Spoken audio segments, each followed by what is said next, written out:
अबू बकर, क्या तकलीफ है? दर्द हो रहा है ये, जब बताए बताए। वो बुखार है, बहुत तेज बुखार लग रहा है इसको। मैं इसको जरा चेक कर लेता हूँ, बच्ची बोल नहीं पा रही सही। देखो मांस बना हुआ है, ये दोनों साइड पे इसके, देखो इस साइड पे भी है। इसके साथ जरा इसको फोकस करें, देखो राइट साइड पे ये देखो अच्छी खासी सूजन हुई है। नहीं है तो चबाने से जब कोई चीज चबाते हो तो दर्द होता है इसमें। ठीक है, तो ये एक साइड पे पहले हुआ था या दोनों साइडों पे? अस्सलाम वालेकुम, मैं डॉक्टर शाहिद और आप देख रहे हैं पब्लिक हेल्थ टीवी। आज हम दोबारा मम्स के बारे में कुछ क्वेश्चंस लोगों ने की है, कुछ व्हाट्सएप पे भी राब्ता किए है, कुछ लोगों ने कमेंट्स किए है, बहुत सारे लोग हॉस्पिटल में आके क्वेश्चंस कर रहे हैं और डिफरेंट क्वेश्चंस है। हालांकि मैंने 2 वीडियोस बनाई है मम्स के ऊपर, मम्स ट्रीटमेंट की वीडियो बनाई है और मम्स एंड चिल्ड्रन पे 2 वीडियोस बनाई है मैंने मम्स के ऊपर, और उसमें काफी मालूमात दी है। लेकिन क्योंकि बहुत सारे ऐसे क्वेश्चंस है जो कि लोग पूछ रहे, तो आज हम स्पेसिफिकली बात करेंगे उन क्वेश्चंस के जो कि हर एक के डाउट्स है और ज्यादातर लोगों ने इस तरीके से क्वेश्चंस पूछे हैं। तो हम आज बात करेंगे क्वेश्चंस की, और मुझे उम्मीद है कि अगर आपके जहन में भी इस तरीके से डाउट होगा तो इस वीडियो को अगर आप पूरा देखेंगे तो आपके जहन में जो भी डाउट्स होगा वो क्लियर हो जाएगा। तो शुरू करते हैं। सबसे पहले एक पेशेंट ने कमेंट किया कि डॉक्टर साहब मेरा 3.5 साल का बच्चा है, उसको हम ब्रोफिन दे रहे हैं 2 दिन से, लेकिन उसका बुखार नहीं उतर रहा, तो क्या हम इसमें क्या करें? देखिए ये बहुत अच्छा सवाल है और ज्यादातर लोगों ने यही क्वेश्चन पूछा है। देखिए अभी न्यू स्टडी के मुताबिक आप पैरासीटामोल और आइबुप्रोफिन यानी पेनाडोल और ब्रोफिन एक साथ आप दे सकते हैं, लेकिन एक दिन में दे, एक साथ मत दे। बच्चों में कोशिश ये करें कि आप ब्रोफिन दें, क्योंकि ज्यादातर बच्चों को पेन हो रहा होता है और चबाने में तकलीफ हो रही होती, तो आप ब्रोफिन दे, ब्रोफिन तो जरूर दे।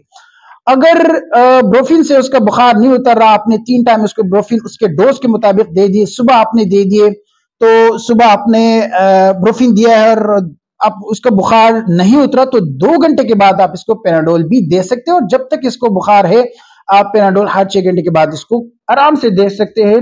लेकिन कोशिश करें कि अगर बुखार नहीं है, आपने पेनाडोल दे दिया और बुखार उतर गया, दोबारा बुखार नहीं आया, तो फिर पेनाडोल आप न दे, ब्रोफिन चलाते रहे। जी, अब एक और सवाल पेशेंट ने किया है।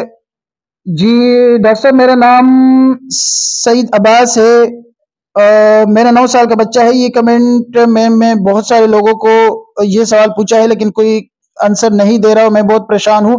आस पड़ोस में बहुत सारे बच्चे मम्स के बीमार है, तो क्या मैं इस बच्चे को वैक्सीन लगवाऊं कि न लगवाऊं, किस तरीके से लगवाना होगा? देखो ये बहुत अच्छा सवाल है और ज्यादातर लोगों ने ये कमेंट में पूछा है। तो देखिए जितने भी बच्चे होते हैं शुरू के, जो यानी 12-13 महीने के बच्चे होते हैं, उसमें हम मम्स के वैक्सीन 1 डोज लगवाते हैं और फिर 4थे साल या 6ठे साल में हम 2nd डोज लगवाते हैं। लेकिन इसके बाद भी अगर आप यानी 6 साल के जो बड़े बच्चे होते हैं उसमें आप कोशिश करें कि एक ही डोज लगवाए।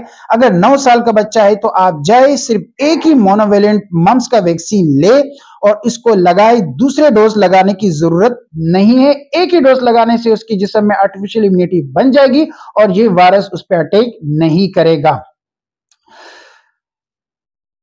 जी डॉक्टर साहब अस्सलाम वालेकुम। जी वालेकुम सलाम। इसने सवाल पूछा है कि डॉक्टर साहब मेरी वाइफ प्रेग्नेंट है और मुझे बहुत डर लग रहा है, क्योंकि बच्चे घर में 3 बच्चे मम्स के शिकार है, तो क्या मेरी बीवी को ये मम्स लग सकता है या नहीं लग सकता? देखो ये मम्स क्योंकि अगर इसको बचपन में लगा हो तो फिर तो चांसेस है कि इसको न लगे, लेकिन अगर इसको नहीं लगा है तो फिर ये लग सकता है। और इम्यूनो कॉम्प्रोमाइज जो प्रेग्नेंट लेडी होती है वो ऑलरेडी इम्यूनो कॉम्प्रोमाइज होती है, तो उनको लग सकता है। कोशिश ये करे कि इनको बाकी बच्चों से दूर रखें और 7 दिन तक आप इसको अलग रखें ताकि इसको न लगे। इसमें एक और कमेंट किया और ये बहुत इंटरेस्टिंग कमेंट है कि क्या ये अगर मेरे वाइफ को खुदा न खासी लग जाता है तो क्या ये खतरनाक अलामत तो बच्चे में नहीं करेगा? देखो ऐसा कुछ भी नहीं है। बहुत ज्यादा ये क्वेश्चन लोगों ने पूछे, हॉस्पिटल में भी आके लोग पूछ रहे कि अगर प्रेग्नेंट लेडी को लग जाए तो क्या इसके बच्चे में कोई डिफेक्ट पैदा होंगे, डिफॉर्मिलिटी होगी या नहीं होगी, जो बच्चे पैदा हो जाते हैं एबनॉर्मल। तो बहुत ज्यादा परेशान है लोग, और इसका आंसर ये है कि इसके लिए कोई खतरा नहीं। अगर प्रेग्नेंट कोई लग भी जाता है तो ये बर्थ डिफेक्ट कोई नहीं करता। बहुत ज्यादा मैंने इसके ऊपर स्टडी किया है, इसमें कोई बर्थ डिफेक्ट हमें स्टडी में नहीं मिली है। कुछ स्टडीज ये कहती है कि मिसकैरेज शुरू में हो सकता है इस मम्स के वायरस से, लेकिन बर्थ डिफेक्ट कहीं पे भी स्टडी में नहीं हमें यानी स्टडी में हमें नहीं मिली जी। एक और सवाल है और ये भी प्रेग्नेंट लेडी के हवाले से है कि डॉक्टर साहब मेरे अच्छा ये सवाल खुद वो कर रही है, इसने नाम पूछा है लेकिन यहाँ पे नाम लेना जरूरी नहीं है। इसने कहा है कि डॉक्टर साहब मेरे 6.5 महीने के मैं प्रेग्नेंट हूँ और मुझे बहुत डर लग रहा है कि आस पड़ोस में बहुत सारे बच्चे मम्स के बीमार है और हॉस्पिटल भी जाना पड़ता है अपने फॉलो अप के लिए, तो क्या मैं वैक्सीन लगवाऊं कि नहीं लगाऊं? देखो ये सवाल हमने डॉक्टर सारा से कंफर्म कराए हैं, डॉक्टर सारा शाहिद से जो मेरी वाइफ है, और उसने कहा है कि ये वैक्सीन हम प्रेगनेंसी में नहीं लगवा सकते। जितने भी लाइफ एटेन्यूएटेड वैक्सीन होते हैं वो हम प्रेगनेंसी में नहीं लगवा सकते। कोशिश ये करें कि आप मास्क पहने या जो इम्यूनिटी बूस्ट का जो मल्टीविटामिन होते हैं वो आप स्टार्ट कराएं इन दिनों में, क्योंकि बहुत ज्यादा है माम्स तो लगने का खतरा हो सकता है। और बाकी जो अपनी मेडिसिन है प्रेगनेंसी के हवाले से वो आप कंटिन्यू करें, प्रॉपरली ले, लेकिन इस वैक्सीन को आप प्रेगनेंसी में न लगवाएं। जब प्रेगनेंसी खत्म हो जाए फिर आप ये वैक्सीन आराम से लगवा सकती है जी। एक और सवाल पेशेंट ने किया कि डॉक्टर साहब मेरे 2 साल का बच्चा है और इसको मम्स हो गया था, अब ये ठीक हो गया है, लेकिन अब बाकी बच्चों को मम्स हो गया है, तो क्या ये दोबारा तो इस बच्चे को नहीं लगेगा? देखिए ये बिल्कुल नहीं लगेगा। उसकी वजह है कि उसकी जिस्म के अंदर नेचुरल इम्यूनिटी बन चुकी है और जब भी वायरस अटैक तो करेगा लेकिन उसको कोई नुकसान नहीं पहुंचा पाएगा, फौरन ही ये जिस्म से निकाल पाएंगे जो नेचुरल इम्यूनिटी बनी है। तो आपको कोई परेशान होने की जरूरत नहीं। अगर एक दफा बच्चे को हो जाए तो आराम से फिर आप बच्चों को एक साथ खेलने दो, कोई मसला नहीं है। जिनको नहीं हुआ उनको बाकी बच्चों से आइसोलेट रखें जी। अब एक और सवाल है जी, डॉक्टर साहब मेरा नाम असद है जी। ये भी अच्छा सवाल इसने किया है कि डॉक्टर साहब ये बता दें कि क्या ये वायरस पूरा साल रहता है या किसी खास महीनों में होता है? ये भी अच्छा सवाल है और ये भी ज्यादातर लोगों ने पूछा है। देखिए जो स्टडीज कहती है वो ये कहती है कि जो सर्दियों के आखिरी दिन होते हैं यानी खत्म होने वाली होती है सर्दी, तो उन दिनों में ये बहुत ज्यादा आ जाते हैं। बाहर की जो शुरुआत होती है उनमें बहुत ज्यादा कॉमन होते हैं। जैसे फरवरी का महीने चल रहा है, इस वक्त बहुत ज्यादा पेशेंट आ रहे हैं, लेकिन जो मैं पेशेंट देख रहा हूं उसमें मैं नवंबर से नोट कर रहा हूं कि बच्चे आ रहे, तो ये नवंबर, दिसंबर, जनवरी, फरवरी, मार्च, अप्रैल तक ये सबसे ज्यादा बच्चों में ये फैल जाती है। वैसे ही थ्रू आउट द जो ईयर होता है उसमें ये देखी गई है। हर वक्त ये पूरा साल हो सकती है लेकिन उस वक्त ये कम होती है, इन महीनों में बहुत ज्यादा देखी गई है जी। अब एक और सवाल किया है डॉक्टर साहब, अच्छा ये एक मेडिकल स्टूडेंट है, ये बहुत अच्छी बात है कि हमारी वीडियो मेडिकल स्टूडेंट्स भी देख रहे हैं और इनके लिए बहुत जरूरी है, बहुत इंफॉर्मेटिव वीडियो, तो वो जरूर देखें। इसने सवाल किया कि डॉक्टर साहब मैं 3rd ईयर में हूँ, अब मैं वार्ड जाने लगी हूँ, मेरे वार्ड ड्यूटी लगी है पीड्स वार्ड में, वहां पे बहुत सारे बच्चे मम्स के हैं, तो क्या ये मम्स की कंटीजियस डिजीज है और बहुत ज्यादा फैल जाती है, तो क्या ये मुझे लग सकती है या नहीं लग सकती और मैं वैक्सीन लगाऊं कि नहीं लगाऊं? देखो ये बिल्कुल लग सकती है, अगर आपको बचपन में नहीं लगी है तो ये आपको लग जाएगी। और इसने वैक्सीन की बात की तो ये वैक्सीन बिल्कुल लगवा सकती है। स्टडीज ये कहती है कि जितने भी हेल्थ केयर वर्कर्स हैं उनके लिए 2 डोसेज लगवाना जरूरी, तो आप अभी 1 डोज लगवाए और 1 महीने के बाद दूसरा डोज आप लगाए, तो आपकी जिस्म में आर्टिफिशियल इम्यूनिटी बन जाएगी और फिर आपको ये मम्स अटैक नहीं करेगा जी।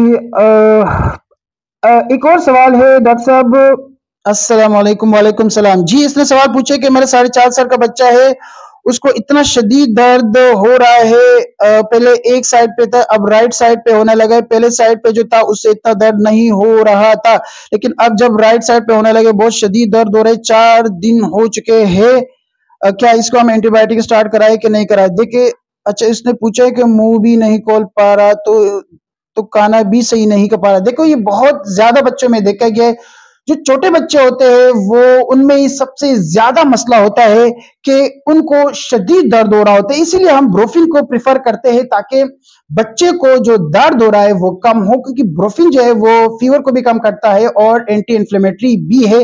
तो कोशिश ये करें कि ज्यादा से ज्यादा उसकी सिकाई करें। मैंने लास्ट वीडियो में बात की है मम्स ट्रीटमेंट पे, वो आप जाके देखें तो उसमें मैंने सब कुछ बताया है। लेकिन चूंकि यहाँ पे आपने सवाल पूछा है तो इसका जवाब ये है कि कोशिश ये करें कि उसको ज्यादा से ज्यादा सिकाई कराए। अगर चूंकि इस वक्त सर्दियां खत्म होने लगी है, गर्मियों के दिन है, तो आप बर्फ की सिकाई भी कर सकते हैं या कपड़ा गर्म करके उसकी भी सिकाई कर सकते हैं। जो बच्चे के लिए सूटेबल होगा वो आप कराए ताकि बच्चे का जो पेन है वो कम हो और उसका मुंह खुलने लगे। और कोशिश ही कराए कि उसको कोई चबाने के लिए कुछ दे ताकि इसका जो जबड़ा है वो चलने लगेगा तो उसको थोड़ा पेन और भी कम हो जाएगा। क्योंकि जब बच्चे कुछ खाते नहीं है, पीते नहीं हो, एक ही जगह पे ये जबड़े रखेंगे और मुंह नहीं खोलेंगे तो उनको फिर दर्द शदीद होने लगता है। तो कोशिश ये करे कि उनको इनकरेज कराए, सॉफ्ट खाने ज्यादा दे ताकि वो इनकरेज हो, कुछ ना कुछ इसके जिस्म में आए।